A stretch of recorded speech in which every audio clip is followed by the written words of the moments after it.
মেয়েদের আসলে বিয়ে হয় না, চমৎকার একটা চাকরি হয় যার কোনো বেতন হয় না। নিজের কিছু ইচ্ছেও পুরুষের আশায় কখনো যদি 2-4 টাকার প্রয়োজন হয় সেটা পেতেও হাজারো কৈফিয়ত দিতে হয়, অথচ কারোর সাথে কষ্টগুলো ভাগাভাগিও করতে পারে না। হ্যালো এভরিওয়ান, আসসালামু আলাইকুম। সবাই কেমন আছেন? আশা করি সবাই ভালো আছেন, সুস্থ আছেন এবং নিরাপদে আছেন। আলহামদুলিল্লাহ, আমিও বেশ ভালো আছি, সুস্থ আছি। আমি মিশু খাগড়াছড়ি থেকে বলছি, মিশু মনিরা ব্লগ। আপনাদের সবাইকে নতুন একটা ভিডিওতে স্বাগত জানাই। তো এদিকে আজকে কিন্তু আমি সকালে নাস্তা বানিয়ে নিচ্ছি। আমি সচরাচর নাস্তা বানাই না, তো আজকে একটু লুডুস রান্না করব। তো এটিরই প্রস্তুতি চলছে আর কি। এখানে কিন্তু আমি লুডুসও সিদ্ধ করে নিয়েছি, আর এদিকে ডিম ভেজে নিয়েছি, 2টো ডিম দিয়েছি।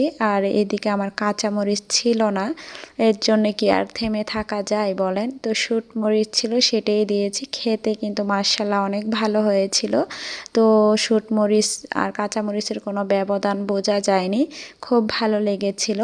তো যাই হোক, এদিকে লুডুসটা রান্না হচ্ছে। এই পর্যন্ত যারা আমার ভিডিওটা দেখছেন একটা লাইক দিতে ভুলে গিয়েছেন, প্লিজ একটা লাইক দিয়ে পুরো ভিডিওটা দেখার অনুরোধ রইল। আর যারা নতুন বন্ধু আজই আমার পরিবারে এসেছেন, সাবস্ক্রাইব করে পাশেই থাকবেন। আর যারা অলরেডি সাবস্ক্রাইব করে নিয়েছেন তাদেরকে তো অসংখ্য অসংখ্য ধন্যবাদ জানাই। আর এইদিকে তারপর কিন্তু আমি খাওয়া দাওয়া করে চলে এসেছি।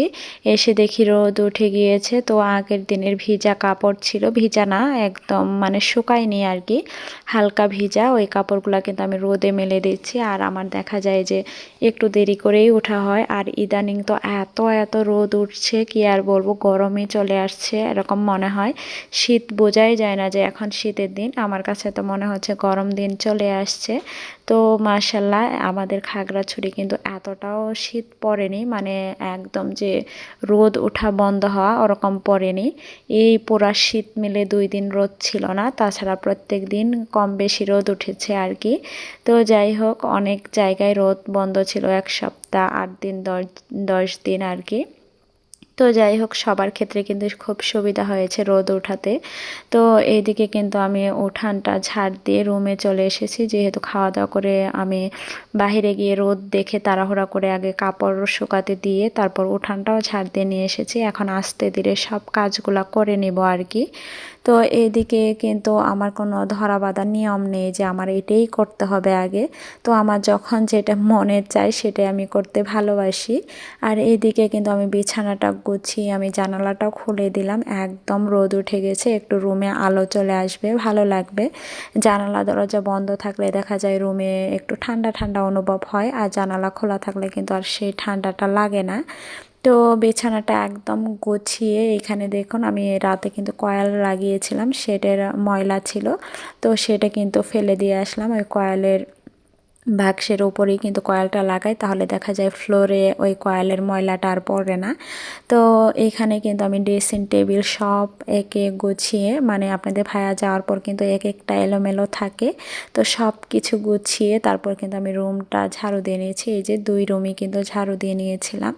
আর এই দিকে কিন্তু আমি রান্নার প্রস্তুতি নিচ্ছি, কাটা বাছা করছি। যেহেতু আমি একটু দেরিতে উঠি, সব কাজ সেরে কিন্তু রান্না করতে আসলে একটু দেরিই হয়ে যায়। আর এই অফ ক্যামেরাতে কিন্তু আমি আরও কাজ করে নিয়েছি, যেহেতু সব কিছু আর তুলে ধরা সম্ভব না। থাল বাটি সব কিছু মেজে ঘষে রেখেছি। তো এইদিকে এই যে ছোটো মাছগুলোও কিন্তু ধুয়ে নিয়েছি অফ ক্যামেরাতে, আবার এই যে তরকারিগুলোও কিন্তু ধুয়ে একদম গুছিয়ে নিয়েছি।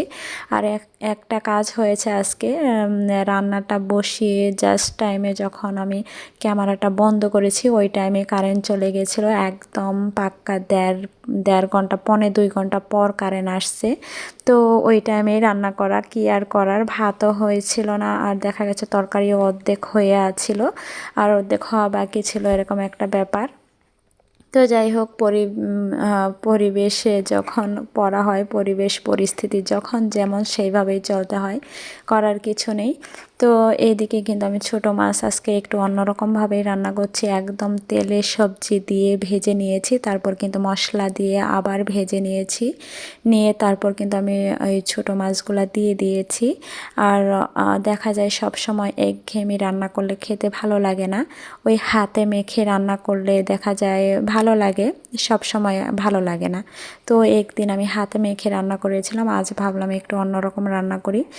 তো যেই ভাবা সেই কাজ, এইভাবে রান্না করে এত মজা লেগেছিল, এত মজা, খুব মজা হয়েছিল। আজকে যে কারেন্টে ডিস্টার্ব করছে তারপরেও খুব মজা হয়েছিল।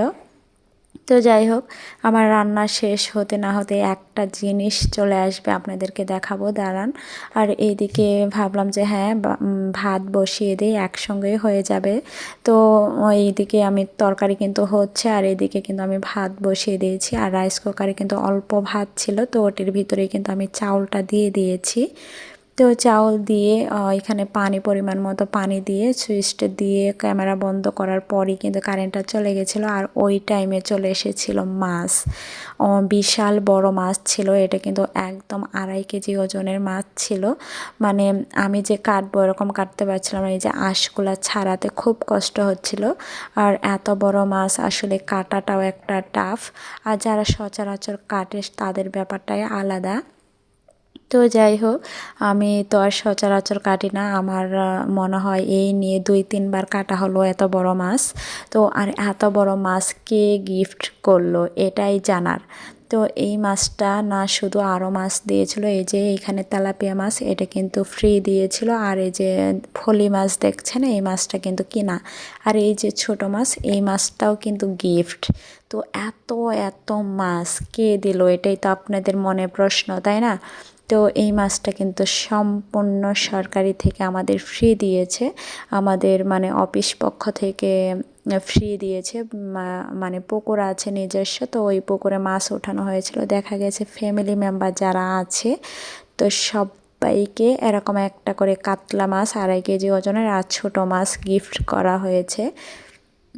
তো এইদিকে কিন্তু আমি ভাবলাম যে না, এই মাছটাই আগে কেটে নেই, যেহেতু কাটা আঁশগুলাও ছাড়ানো হয়ে গেছে। তো আমার কাছে মনে হচ্ছে যে এই কাতলা মাছটাই একদম যুদ্ধের ক্ষেত্র, তো এটাই আগে শেষ করি। অনেক যুদ্ধ করে কিন্তু এই কাতলা মাছটা আমি কেটেছি, একদম নাজেহাল অবস্থা। তো কি আর করার, বটিও সাই দিচ্ছিল না, বটিও একদম মানে অপারক হয়ে যাচ্ছিল, এরকম একটা ব্যাপার। তো আমার সব কিছু করতে করতে আমার বিকাল 4:30-5টা বেজে গেছিলো। তারপর আমি 5:30টার দিকে আমি গোসল করেছি, এই শীতে ভাবা যায়।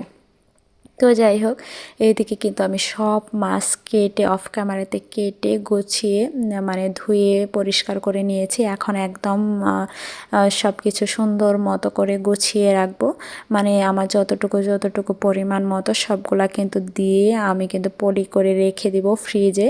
আর এইদিকে ফলি মাছগুলা এত সুন্দর, এত সুন্দর, খেতেও মাশাআল্লাহ ভীষণ মজার। যেহেতু আমি রাতেই ভাজি করব, আর এই বয়সটা কিন্তু আমি পরেই দিচ্ছি। আর এই যে বড় মাছ কিছু বড় পলিতে রেখেছি, আর কিছু ছোটোতে রাখছি, যেহেতু আমি পরের দিনই রান্না করব। যেহেতু টাটকা মাছ, আজকে অনেক রাত হয়ে গেছে, রান্না করার কোনো এনার্জি নাই, যেহেতু এত মাছ একা হাতে কুটেছি, আমার রান্না করার কোনো এনার্জিই ছিল না। মানে আমি কোনো রকম তাড়াহুড়ো করে গোসল করেছি এই সন্ধ্যার পরে, মাগরিবের পর। তারপর আর কি করার, তখন কি আর রান্না করতে ইচ্ছা করে না। তো যাই হোক, সব মাছ কিন্তু আমি একদম সুন্দরভাবে প্যাকেটিং করে নিয়েছি। আর এইদিকে এই যে পুঁটি মাছ আর 2টা ছোট ফলি মাছ আমি রেখেছি, রাত্রে ভাজি করব তার জন্য। আর এই দিকে ফাইনালি গোসল করে এসে এই যে ছোট মাছ আপনাদের ভাইয়া কিন্তু খেয়েছে, খেয়ে এরকম করে রেখেছে, তো আমি একটু খেয়ে নিচ্ছি। আর এদিকে কিছু তরকারি আছে, আর মাছ ভাজি করব, রাতে হয়ে যাবে আর কি। যেহেতু আমি সন্ধ্যার দিকে খাচ্ছি, রাতে একটু কমই লাগবে, তাই বলেন, মন চাইলে খাবো, না চাইলে তো নয়। আর এই যে আপনাকে দেখাচ্ছি 6টা 1 বাজে, তার মানে আমি মাত্র গোসল করে এসে ভাত নিয়ে বসেছি। আর এই দিকে দেখুন, আমি কিন্তু এটা রাত্রের 11টা বাজে তখন নগদ মানে এত গরম গরম মাছ ভেজে নিয়ে এসেছি। এখন এই যে আপনাদের ভাই আর আমি খেয়ে নেব। তো আপনাদের ভাইয়াকে দেখেন, আমি কিন্তু হাত দিয়ে ভালোভাবে ধরতে পারছিলাম না। তো যাই হোক,